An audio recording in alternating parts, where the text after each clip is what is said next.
warm welcome to MLC TV News Hour. We are reaching you live from the city of Lokoja, the confluent state of Nigeria. I am Moino Balabu. Thank you so much for joining us. And now we'll look at the top headlines. INEC fixes date to publish final list of presidential senatorial candidates. Sierra Leone begins voter registration, and in sport, CAF strips Guinea of the 2025 AFCON hosting rights. And now the news in details. The Association of Local Governments of Nigeria, AFCON, held their 32nd National Executive Council meeting in Lokoja, and part of their decisions taken after the closed-door meeting were communicated to journalists. At the opening ceremony, Governor Bello assured them of adequate hospitality and security.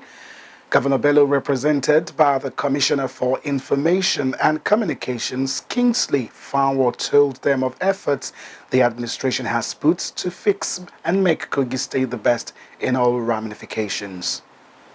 So we are pace setter. We know that for any administration, the responsibility to secure lives and property is that of the government. You cannot run to Abuja all the time to complain about insecurity in your state. What has been built here by Governor Yahaya Bello is a security architecture that has delivered. It is a security architecture that deals with security issues. It is a security architecture that has ensured that for every incident of insecurity reported, more than 20 have been averted. And that is the proactiveness of our governor, Alhaji Yahaya Bello. I also know that because of his leadership and the synergy with the State House of Assembly, we were one of the first states to pass the local government autonomy bill into law. The spokesperson, Willie Okoliogbo, who communicated with the resolutions taken after the NEC meeting, said members appealed to all the tiers of government to recognize local government and area councils as a major state actor in the spirit of federalism as enshrined in the 1999 Constitution as amended. He equally said the association will unequivocally support any presidential candidate that will be committed to the actualization of full local government autonomy, amongst other demands. The NEC is in support of community policing as a strategy of achieving effective security and safety of lives and properties in the country. And 4, the NEC is deeply worried and sympathizes with university students, parents, and the general public on the prolonged but avoidable ASU strike that has increased the general hardship on the citizens. The federal government is therefore advised to immediately resolve and end the ongoing strike with a view to achieving an all-inclusive growth for national development. The NEC agreed to follow up issues regarding constitutional review of the proposed revenue allocation formulas increase from 22% to 35% in favor of the local government and the area councils of the Federation. Kogi State Security Trust Fund has assured residents of the state of adequate security of lives and property as it celebrates its 10th anniversary. The state agency, which was established by the KSSTF Act of 2012, has thrived to acquire and deploy security equipments, materials, and financial resources for the effective functioning of all federal, state, local government, and other security agencies operating in the state. The agency used the occasion of the celebration of its 10 years of existence in Lokoja to highlight the key role of individuals, groups, communities, organizations, and other units that constitute the state to public security. In celebrating this milestone, the Executive Chairman, Kogi State Security Trust Fund, Samari Taina Abdul Malik, said that the agency's success has been fueled in the last decade by collaboration with security agencies to enforce its mandate of securing the environment. He noted that through the impact of government and other relevant stakeholders, the crime rate in the state has no doubt been on progressive decline in recent years. Samari, who described public security as fundamental for enhancing good governance, socio-economic growth and development in every society, called on every segment of the society to support the government and all security agencies so as to enhance public safety in Kogi. He then used the occasion to urge individuals, corporate bodies, religious bodies, amongst others, to donate to the fund so as to ensure it achieves its set goal of ensuring quality service delivery and improved security in the state. The Lagos State Governor Babajide SANWO-OLU has expressed his plan to set up an education trust fund that will change the model of funding tertiary education in the country. The governor stated this according to a statement signed by his chief press secretary, Boyega Akosile, on Thursday when he received members of the visitation panel to the Lagos State University, led by the former Vice Chancellor, the University of Lagos, Professor Abdulrahman Bello, at the State House Marina. The panel set up in November 2021 turned in a 322-page report for the governor's implementation towards meeting the university's contemporary needs. SANWO-OLU said, now that we have the universities in Lagos, I believe there is a need for us to set up the Lagos State Tertiary Education Trust Fund, which in our view will create a sustainable model and the funding that is required both internally and externally to strengthen academic research, learning and all that is necessary to keep these universities on track of their mission. Professor Abdulrahman Bello said the panel received 40 memoranda from the Academic Staff Union of Universities and the Senior Staff Association of Nigerian Universities, which contained 58 separate issues. The Japan International Cooperation Agency, JICA, has awarded fully funded scholarships to 39 Nigerian youths with an opportunity to work in Japanese companies and bring in their expertise to develop Nigeria. Matsunaga Kazuyoshi, the Japanese ambassador to Nigeria, and Yuzuru Susumu, JICA's country representative to Nigeria, disclosed this on Thursday in Abuja during the send-forth of the beneficiaries. The 39 students will be benefiting from 3 different programs, including Africa Business Education Initiative and SDG's Global Leader Program. The third program is on partnership for building resilience against public health emergencies through advanced research and education prepare. Matsunaga said that the initiative seeks to strengthen the Japanese Nigerian universities and to foster Nigeria's development across all sectors. On his part, Yuzuru said that the initiative seeks to extend development beyond the public sector to the private sector, which plays a critical role in the development of every nation. Beatrice Chinoko, the Director General, Center for Management Development, CMD, appreciated the government of Japan for the opportunity given to Nigerian youths to learn from Japan to come back to impact positively in Nigeria. Chinoko, who was represented by Dorothy Esiri, a director in the center, said the program was an investment of knowledge to the country. Aliyu Bawale, the president, Kekashi African Nigerian Initiative, Kani, co-organizers of the event and ex-beneficiary of the program, said they were excited at the growth of the program in Nigeria.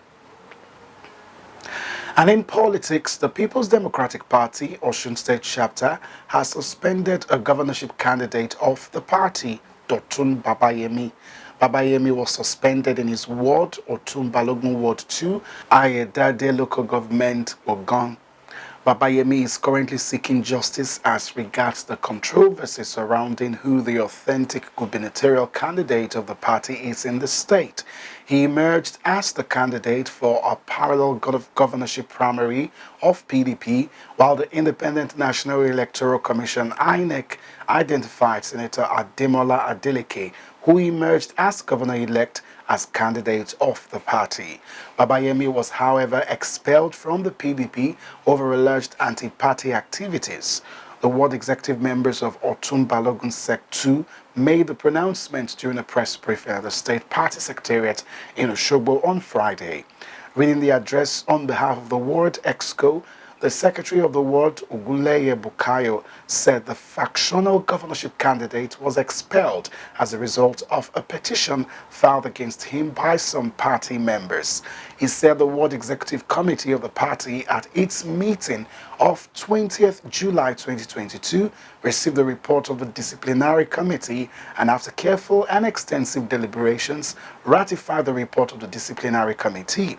Ogunleye said the Ward Executive Committee of the party, in exercise of the powers conferred on it by sections 57(2) and 59(1)(g) of the Constitution of the PDP, hereby remove and expel Prince Dotun Babayemi from the People's Democratic Party.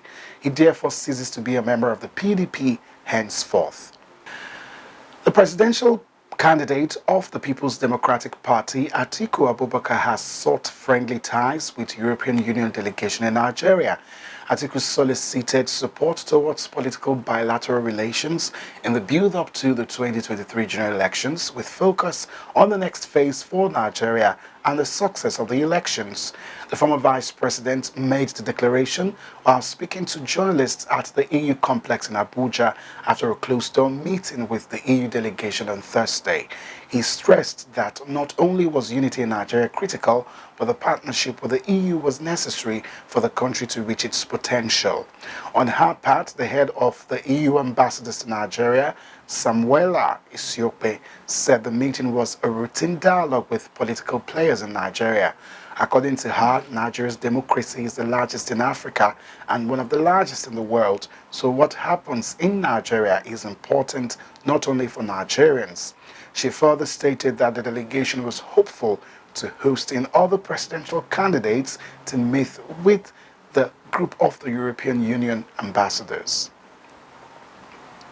The National and States Assembly Election Petition Trial Tribunal sitting in Jos has nullified the election of Musa Aga of the People's Democratic Party, PDP, representing Basa Jos North Federal Constituency. The tribunal, in a consensus judgment led by its chairman, Justice Hope Ozo, Kadi Usman Umar and Justice Zainab Bashir, held that the petitioners Muhammad Al-Khali and his party, the People's Redemption Party, PRP, have proved their case. The court held that Aga was not validly nominated by the PDP for the by-election conducted on the 26th of February 2022, and equally held that Aga did not score the highest valid votes in the same election. The tribunal also ordered the Independent National Electoral Commission to return Muhammad Al-Khali of the PRP as the valid winner of the 26th February election.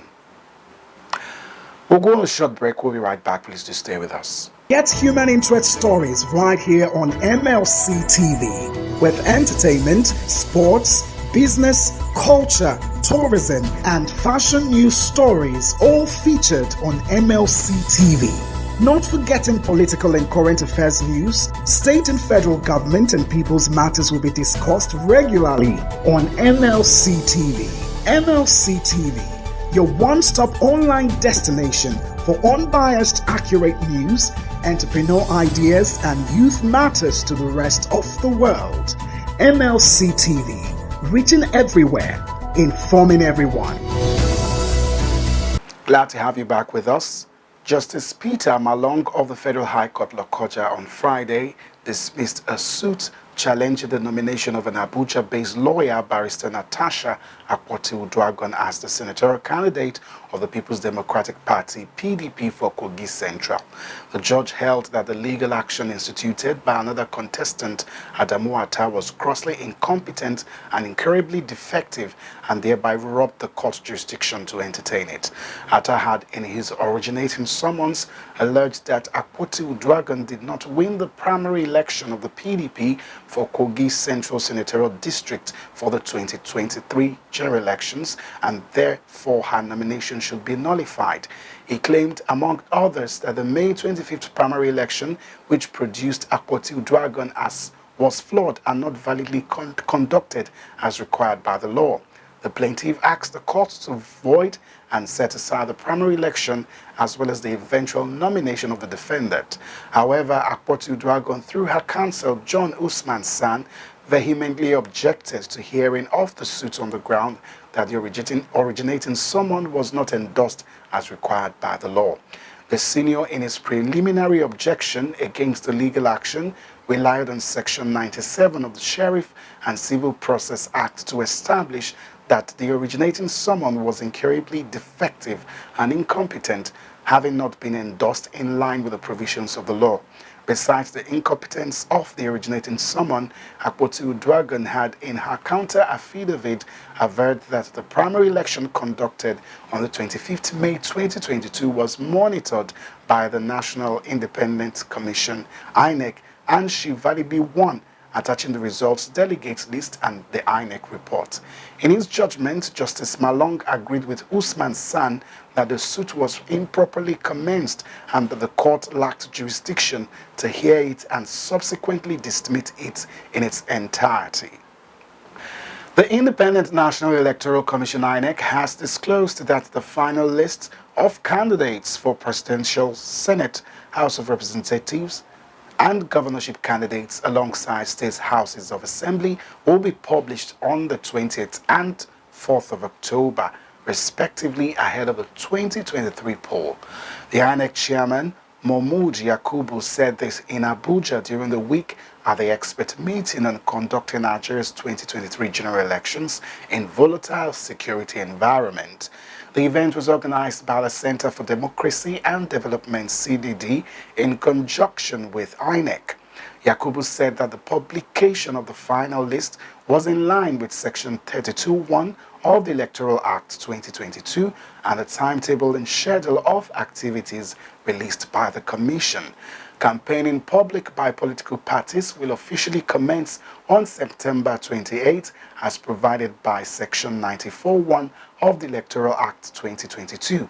He appealed to all political parties and candidates to focus on issue-based campaigns once campaigns commence. He said it is the best way to complement their efforts to ensure transparent elections in which only the votes cast by citizens determines the winner. The director CDD, Idiyat Hassan, said that the meeting was being held against the background of security challenges plaguing the country. Hassan said the idea was to start talking about how to de-escalate the tension and how to secure the environment such that INEC will be able to access all parts of the country to conduct a peaceful and legitimate election come 2023.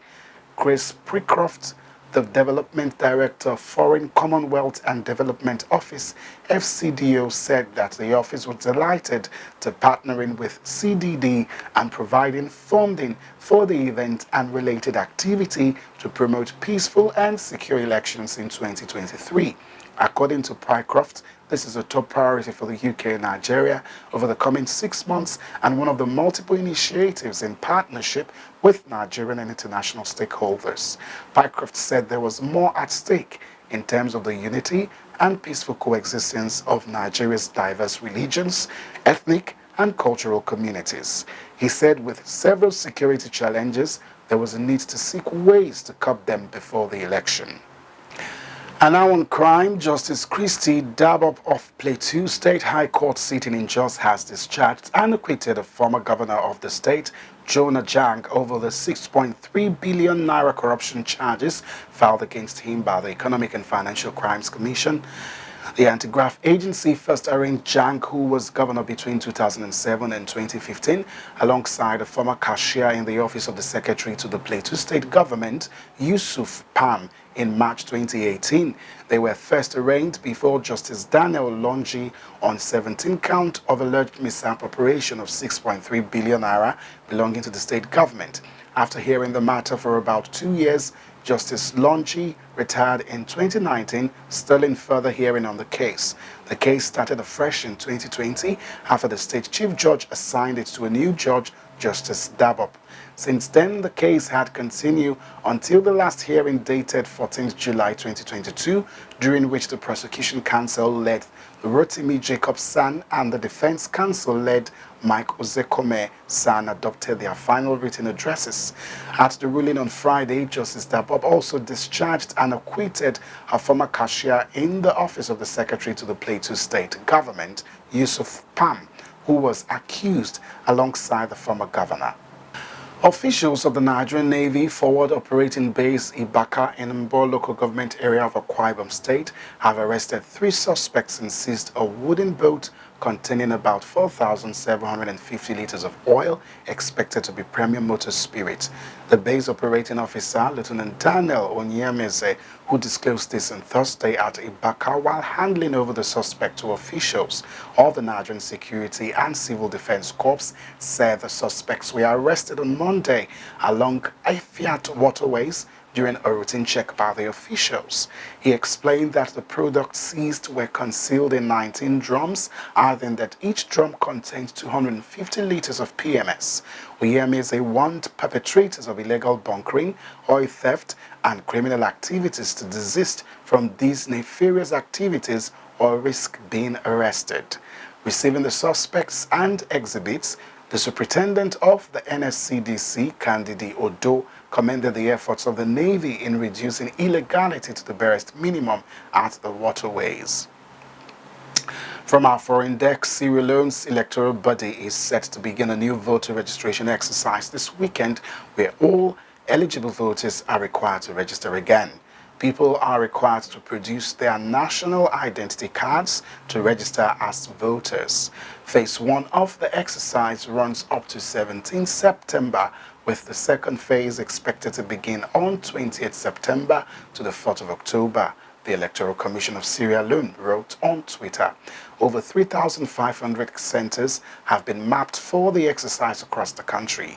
President Julius Maada Bio has urged Sierra Leoneans aged 18 years and above to come out and register to vote. The country is set to hold a general election on the 24th of June next year.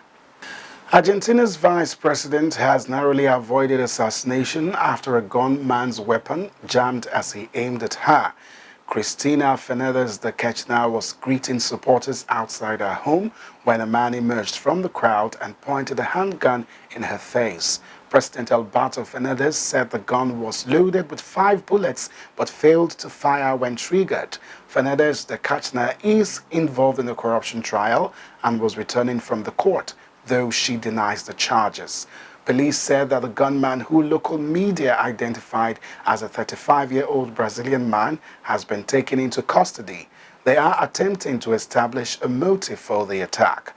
Addressing the nation late on Thursday night, President Fernandez said Cristina remains alive because, for a reason not yet technically confirmed, the gun, which contained 5 bullets, did not fire. He went on to condemn the attacker and said the attempts on Ms. Fernandez de Kirchner's life was one of the most serious incidents since the country returned to democracy in 1983. He also declared a national holiday on Friday to allow Argentines time to express themselves in defense of life, democracy, and in solidarity with our vice president. And now for sports news, let's now join Jonah Malik for the sports update.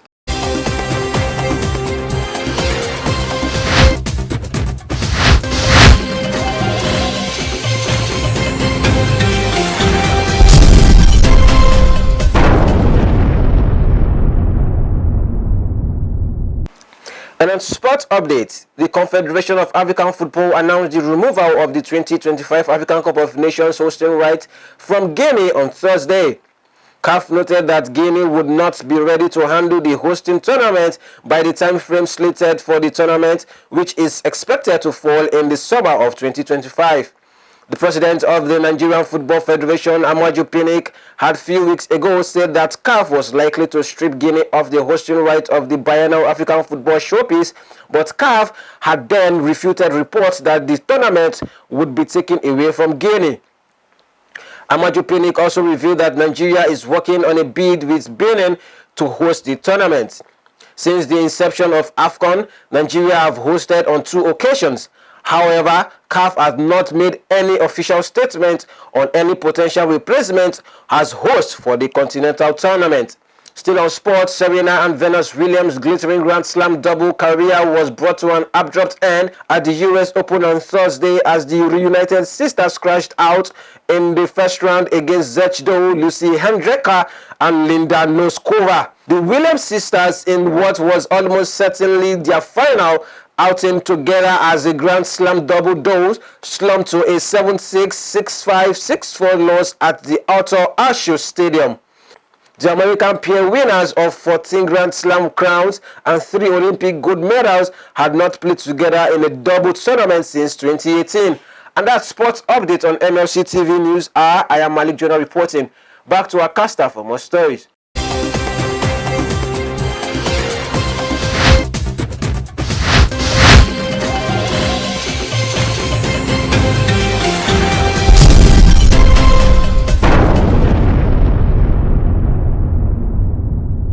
And Matthias Ayodeji is standing by for the entertainment update.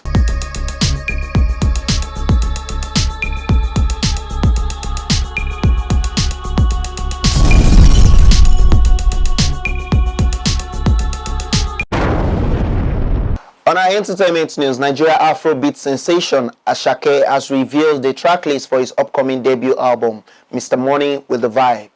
He made the revelation in a tweet on Thursday, 1st September 2022, via his Twitter account. The 12-track album includes the following tracks: Door, Terminator, Organize, Peace Be Unto You, Dupe, Mushe, Joha, Nzaza, Ototo, Reason featuring Ross, Sumomi, and Sungba Remix featuring Burna Boy. The guest appearances on the album includes American rapper Ross and Nigerian Grammy-winning megastar Burna Boy. Asake is set to drop his highly anticipated debut album on September 8, 2022. Asake has been Afrobeat's defining artist of 2022 so far, with his EP Ololade Asake launching him into mainstream fame. Since the release of his EP, he has followed it up with groundbreaking hits like Palazzo featuring DJ Spinall, Peace Be Unto You, and Terminator. His debut album is set to further propel him into fame in what has been an unprecedented debut year in the history of Afrobeat. Still on our entertainment news from Africa, Nigerian rapper Ice Prince has been arrested by the men of the Nigerian police force for assaulting one of its men.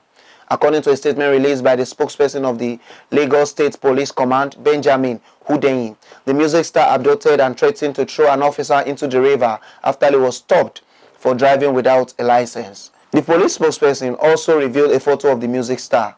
The rapper, dressed in a white outfit, looked remorseful.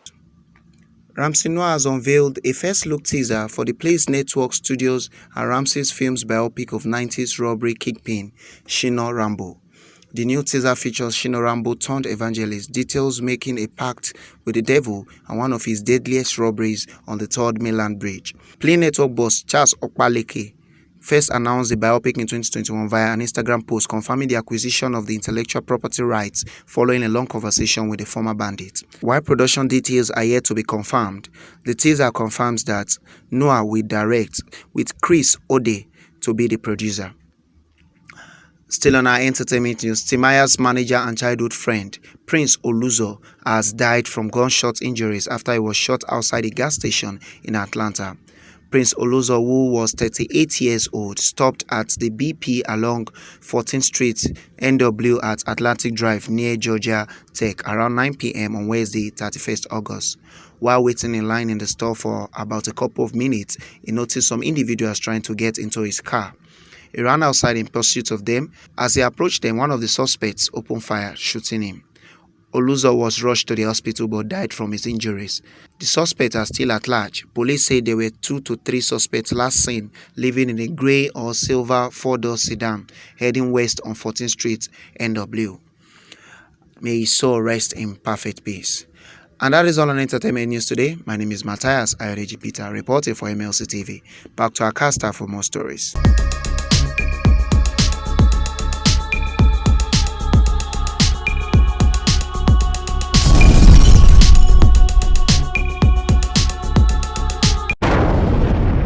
Thank you, Matthias, for the update. Russia laid to rest the last leader of the Soviet Union, Mikhail Gorbachev, in Moscow's ceremony, but without the fanfare of a state funeral and with the glaring absence of Russian President Vladimir Putin. Gorbachev, the Soviet leader, beloved of the West, lived long enough to see all the reforms he had championed in Russia undone. He was buried on Saturday without state honors or the presence of Putin. Gorbachev, who died on Tuesday aged 91, has been granted a public funeral. Muscovites were able to view his coffin in the imposing hall of columns within sight of the Kremlin, where previous Soviet leaders have been mourned. But Putin, a longtime KGB intelligence officer who called the Soviet Union's collapse a geopolitical catastrophe, denied Gorbachev a full state funeral ceremony.